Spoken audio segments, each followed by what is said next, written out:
কর্মশালায় আয়োজন করেছি। এখানে যদি আমরা একটু গঠনমূলকভাবে ভাবতে পারি, এসো দেশ বদলায় পৃথিবী বদলায়, কথাটার নিগুড় অর্থটা কি?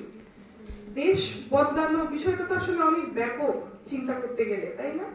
আমি একা দেশ বদলানোতে কতটুকু ভূমিকা রাখতে পারি?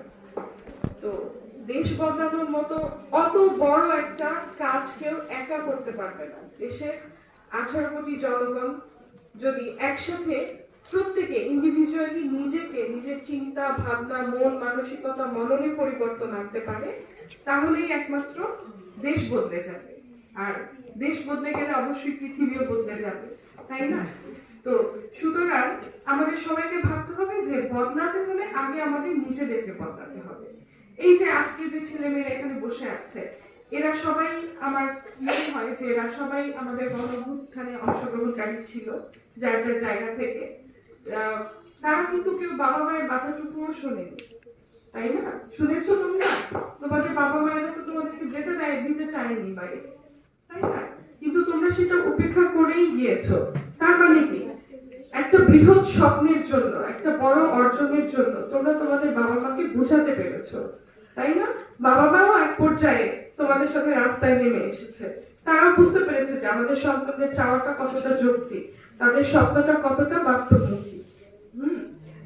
তো এভাবেই কিন্তু একটা বড় পরিবর্তন, বড় একটা কিছু স্বপ্ন আমরা অর্জন করতে পারি। আমাদের জুলাই আগস্টের অভ্যুত্থান আমাদেরকে এটাই শিখিয়েছে যে তুমি যদি ঠিক হও, তুমি আমরা যারা বড় হয়ে গেছি বা আমরা যারা অনেক অভিজ্ঞতার মধ্যে দিয়ে যাচ্ছি, তাদের যে মরিচা ভরা চিন্তা ভাবনা, এটাকেও তোমরা শানিত করতে পারো। চাইলে তোমরা তাদের মন মানসিকতার পরিবর্তন ঘটিয়ে দিতে পারো। বিপ্লবটা কিন্তু আসলে এটাই, সবচেয়ে বড় বিপ্লব হচ্ছে মানুষের চিন্তার জগতে, ধারণার জগতে একটা ধাক্কা দেওয়া, যে আমি চাইলে ভালোর জন্য সবকিছু করতে পারি। ঠিক আছে? তো এই ঘটনাটাই সাক্ষী হয়েছে বাংলাদেশ এবং পুরো বিশ্ব। তোমরা হয়তো জেনে থাকবে তথ্য প্রযুক্তির কল্যাণে যে এই যে এত বড় একটা ঘটনা ঘটে গেল, এই ঘটনাটা কিন্তু শুধু বাংলাদেশের 18 কোটি মানুষকে নাড়া দিয়েছে এমন না, সারা বিশ্বে কিন্তু এই মেসেজটা পৌঁছে গেছে। ঠিক আছে?